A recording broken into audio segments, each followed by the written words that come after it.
بسم اللہ الرحمن الرحیم نحمده ونصلی علی رسوله الکریم وعلی آلہ واصحابہ اجمعین اجیب دعوت الداعی اذا دعان صدق اللہ مولانا العظیم وبلغنا رسوله النبی الکریم درود شریف اللهم صل على سيدنا وعلى آله وصحبه يا حبيب الله. حضرات گرامی، وقت کے دامن میں صرف 6 منٹ باقی رہ گئی. میں اس میں صرف آج جس شخصیت کا عرس مبارک ہے ان کو خراج تحسین پیش کرنا چاہوں گا. حضرت مولانا الحاج صاحبزادہ محمد سعید احمد شاذلی رضوی رحمہ اللہ تعالی. وہ آپ سن چکے ہیں کہ ایک مسترد عالم دین تھے اور آج کی محفل میں آپ نے بڑے عظیم خطابات سماعت فرما دیے ہیں. عالم دین جس سے اللہ اور اللہ کے رسول محبت فرماتے ہیں، وہ وہی ہے جس کو عالم ربانی کہا جاتا ہے. اور عالم ربانی کی پہچان مختصر وہ یہ ہے: عمل صالح کا پیکر ہو، اس کی زندگی کے شب و روز وہ اس معیار پر ہو جو اللہ رسول جسے عمل صالح فرماتا ہے اس معیار پر ہو. یعنی اعمال صالحہ کا پیکر اور عقائد صحیحہ کا حامل. بس 2 چیزیں، کوئی لمبی چوڑی تفصیلات میں نے عرض کرتا. جس میں یہ 2 چیزیں جمع ہو جائیں اسے عالم ربانی کہا جاتا ہے. اور اسی سے اللہ محبت فرماتا ہے، اللہ کا رسول محبت فرماتے ہیں، اور اسی سے محبت کرنے کی اور اسی کی اتباع کرنے کا اللہ رسول مطالبہ بھی فرماتے ہیں. علامہ محمد سعید احمد رحمہ اللہ تعالی وہ عمل صالح میں بھی بھرپور اپنی بساط سے انہوں نے اس پر عمل پیرا ہوئے اور عقیدے کے اعتبار سے وہ خالص اہل سنت و جماعت تھے. اور یہ ساری چیزیں جو آپ نے سنی ہیں، علماء سے محبت، فلاں چیز، یہ اللہ ایسے عالم کو ودیت فرما دیتا ہے. اور علم کا تقاضا ہے یہ. آج کی محفل کا خلاصہ یہ ہے کہ بھئی پریشان ہیں جی، حالات ایسے ہو گئے ہیں، دیکھیں بہت فاسٹ بھی دنیا ہو گئی ہے، تو کیا کرنا ہے؟ مسلمان کے لیے بڑی آسان بات ہے. ہر دور میں حضور علیہ السلام کے مبارک زمانے سے لے کر صبح قیامت تک مسلمان کی کامیابی اور انسان کی کامیابی اس میں ہے کہ وہ قرآن مجید کے ساتھ اپنا رشتہ استوار کرے. بس کوئی گیٹ کیپر ہے، ملک کا سربراہ ہے، وہ راہ رات سے اسی وقت ہٹ جائے گا جب قرآن سے رشتہ کمزور ہو جائے گا. اور جو کچھ یہ ہوا مرید کے میں، یہ یقیناً قرآن کے ساتھ رشتے کی کمزوری کا نتیجہ ہے. ان کا قرآن کے ساتھ وہ رشتہ نہیں ہے جو اللہ رسول جس طرح چاہتے ہیں کہ قرآن سے رشتہ ہونا چاہیے. اور پھر مسلمانوں کو خود بھی جائزہ لینا ہوگا. میں مسجد اقصی شریف میں حاضر ہوا تو وہاں مدرس صاحب تفسیر پڑھا رہے تھے.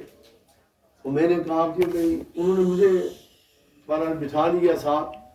تو اس کے بعد جب دعا کا ٹائم آیا تو دعا کے لیے یہ باتیں ہونے لگی جی کہ دعا کریں مسجد اقصی شریف آزاد ہو جائے. اس عالم نے کہا مسجد اقصی شریف اور فلسطین کی جو بات ہو رہی ہے وہ خود فلسطینی کا. اس نے کہا یہ ہمارے اعمال جو ہے یہ ان کی ہمیں سزا ہے. جب مسلمان درست ہو جائیں گے تو اللہ تعالیٰ نے فرمایا نہیں انتم الاعلون ان کنتم مومنین، اگر تم سچے مومن ہو جاؤ تو تم ہی غالب رہو گے. علامہ اقبال مرحوم نے بھی یہ بات نہیں کہی، وہ معزز تھے زمانے میں مسلمان ہو کر، ہم خوار ہوئے ہیں تارک قرآن ہو کر، درس قرآن کو اگر ہم نے نہ بلایا ہوتا یہ زمانہ نہ زمانے نے دکھایا ہوتا. آج یہ جو پاکستان کی حکومت ہے یہ حکومت اس کو اسلامی آپ کیسے کہیں گے؟ میں نے یہ کہا تھا، میں اس وقت پاکستان میں تھا تو میں 17 کا جمعہ میں اپنی مسجد میں پڑھایا. میں نے کہا مرید کے میں جو کچھ ہوا ہے یہ کربلا سے بھی زیادہ ظلم ہوا ہے. آپ دیکھیں کربلا شریف میں خیمے جلائے گئے، یہاں زخمی مسلمانوں کو جلایا گیا، لاشیں جلائی گئیں. یارو جو مسلمان زخمی تھے انہیں جلایا گیا اور جو اس کے علاوہ زندہ تھے ان کو جلایا گیا. کنٹینر پر 61 پیپل موجود تھے، سب کو جلا کے راکھ کر دیا گیا. اتنا بڑا ظلم یہ مسلمانوں پر کام. اور سیدھی گولیاں، یہ کس لیے گولیاں بنی ہیں یاد رکھیں، اس پر غور کریں. پاکستان کے اندر ایسے عناصر داخل ہو چکے ہیں یاد رکھیں جو پاکستان کو تباہ کرنا چاہتے ہیں. میں زیادہ وضاحت میں نہیں جانا چاہتا، مسلمانوں کو جائزہ لینا ہوگا. ہر وہ منصب اور عہدہ جو ایک کی حیثیت رکھتا ہے وہاں مرزئی آ چکا ہے. آپ کیا سمجھتے ہیں اس طرح گولیاں ہندوستان کی سرحد پر نہیں چلائی گئی؟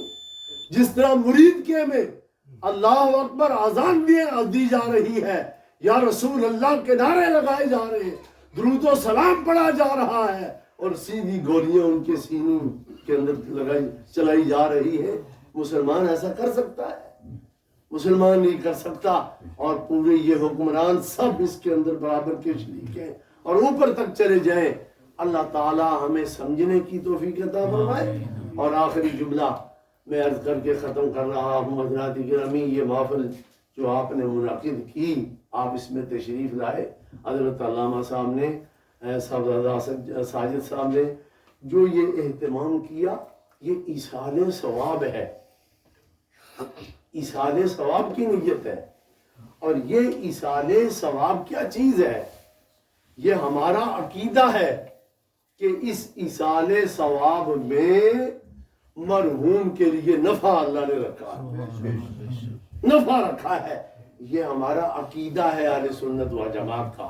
عقائد کی کتابوں میں موجود ہے، عقائد نصفیہ میں یہ پورا عقیدہ موجود ہے کہ فی دعاء الاحیاء للاموات وصدقاتہم عنہم نفع لہم. یہ ہمارا عقیدہ ہے کہ زندہ لوگ اپنے فوت شدہ حضرات کے لیے جو دعا کرتے ہیں اور جو ان کی طرف سے صدقہ و خیرات کرتے ہیں، اللہ نے اس کے اندر ان کے لیے نفع رکھا ہے. یہ ہمارا عقیدہ ہے اور یہ تصدیق ہے، اس پر ہمارا ایمان ہے. حضرات گرامی، ایک بات اور یاد رکھیں، اور یہ ہم بڑے پرفتن دور سے گزر رہے ہیں جہاں یہ چیزیں آ رہی ہیں. یہ تو گولیاں چلائی گئی، لوگ شہید ہو گئے، یہ تو انسانوں کی زندگیوں کو تباہ کیا جا رہا ہے. کچھ عقائد بھی تباہ کیے جاتے ہیں. یاد رکھیں، یہ محفلیں مرحوم کو نفع ضرور دیتی ہیں لیکن اس کے اندر چند چیزیں پیش نظر ضروری ہیں. ایصال کرنے والوں کا عقیدہ بھی صحیح ہو، جس کو اصال کیا جا رہا ہے اس کا عقیدہ بھی صحیح ہو، اور جو عمل کیا جا رہا ہے اس کو بھی شریعت جسٹیفائی کرتی ہے۔ یہ چیزیں جب جمع ہوں تو پھر مرحوم کے لیے نفع ہے۔ الحمدللہ آج کی یہ محفل، یہ ایصال کرنے والے سارے علماء حق، اہل سنت و جماعت، عوام اہل سنت و جماعت، اور جس روح کو ایصال ثواب کیا جا رہا ہے وہ کمال درجے کا عالم ہونے کے ساتھ اعلیٰ درجے کا صحیح العقیدہ عاشق رسول تھے، اور جو اہتمام کیا ہے صدقہ ہے، اس کے اندر خیرات ہے، اس کے اندر جتنا بیان ہوا ہے اول سے آخر تک، اس تمام کی نیت کیا ہے کہ مرحوم کو اس کا ثواب پہنچے اور اس کا اللہ انہیں نفع عطا فرمائے۔ یقیناً ایک ایک جملہ بیان کرنے والوں کا اور دروشی پڑھا گیا، نعت خوانی ہوئی، اس تمام کا یہ وہ کار خیر ہے، اعلیٰ درجے کی نیکیاں ہیں کہ اس کے اندر نفع ہی نفع ہے، اور مرحوم کو یہ یقیناً نفع پہنچے گا۔ اور یہ آخری جملہ سنیں کہ مرحوم خود اتنے اعلیٰ درجے کے شکل کی شخصیت ہے کہ ان کا عالم ہونا سنی العقیدہ یہی بہت بڑا انعام ہے۔ یاد رکھیں تفصیلات نہیں، ساری تفصیلات اس کے ساتھ معلق ہے کہ جو صحیح العقیدہ عالم ہوتا ہے اس کو اللہ ساری سعادتیں عطا فرماتا ہے۔ ایک حدیث سنے ختم کر رہا ہوں کہ وہ آج جس قبرستان میں جلوہ افروز ہیں، جہاں ڈیرا لگا رکھا ہے، اس قبرستان کی شان اس حدیث کی روح سے سن لیں کہ آج یہ محفلیں، یہ عرس ان کو یقیناً نفع بخش ہے، ان کے اندر اضافہ ہو رہا ہے مراتب میں، درجات میں، اور جو گنہگار ہوتے ہیں ان کے گناہوں کو بخش دیا جاتا ہے، نیکوں کے درجات کے اندر ترقی اور اضافہ ہوتا ہے۔ لیکن عالم، اور پھر حضرت علامہ کہہ رہے تھے کہ انہوں نے حفظ بھی شروع کر رکھا تھا، تو پھر وہ طالب علم بھی تھے، حفظ قرآن کے طالب علم بھی تھے، تو اس حدیث میں دونوں کی عظمت کو ملاحظہ کرے اور ختم۔ شرح عقائد میں امام علامہ تفتزانی رحمہ اللہ تعالیٰ نے اس حدیث کو نقل فرمایا کہ جو نفع ہوتا ہے مرحومین کو، اس حوالے سے فرمایا، نبی کریم صلی اللہ علیہ وسلم نے فرمایا ان المعلم والمتعلم اذا مر على قرية يرفع الله تعالى العذاب من تلك القرية 40 يوما، او كما قال علیہ الصلوۃ والسلام۔ فرمایا معلم دین کا استاد کامل اور دین کا متعلم، یہ جب کسی بستی سے گزرتے ہیں، اس بستی کے قبرستان سے اللہ صرف ان کے گزرنے کی برکت سے 40 دن تک عذاب اٹھا لیتا ہے۔ یہ ان کا گزرنا، اس میں یہ برکت ہے، پڑھا نہیں، دعا نہیں کی، فقط گزر ہوا ہے۔ تو کیا خیال ہے جس قبرستان میں عالم کو اور حافظ قرآن اور متعلم دین کو اور معلم دین کو دفن کر دیا جاتا ہے، اس قبرستان پر اللہ کی کتنی رحمتیں نازل ہوتی۔ اور یہ دعا کرے اللہ اس پرفتن دور میں ہمارے عقیدے بھی صحیح رکھے۔ عقیدہ اگر خراب ہو گیا تو سب کچھ تباہ ہو گیا۔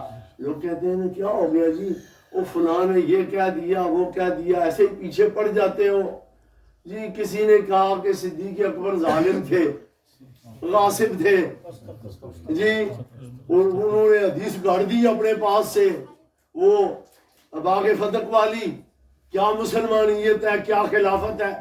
اگر یہ باتیں ہو گئی ہیں تو پھر کیا ہے؟ حضرات گرامی، یہ محسوسی چیز نہیں، مانوی چیز ہے۔ کیا ہے؟ آپ دیکھیں ایک شخص اپنی بیوی کو 3 طلاقیں دے دیتا ہے، یہ لفظ بول دیتا ہے، تو آپ کیا یہ کہہ سکتے ہیں کیا ہو گیا؟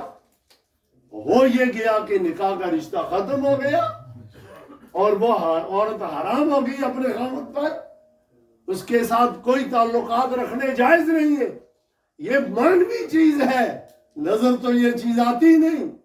تو کیا جو صدیق اکبر کو یا کسی بزرگ کو, کسی اہل بیت میں سے کسی کو, کسی صحابی کے بارے میں اگر یوں کہہ دے کہ وہ ظالم تھے, اور پھر صدیق اکبر سید الصحابہ, افضل الصحابہ, افضل البشر بعد الانبیاء, ان کو اگر کوئی ظالم کہے, غاصب کہے اور ان کو کذاب کہے تو کیا کہیں گے؟ اس کی پیری باقی رہتی ہے؟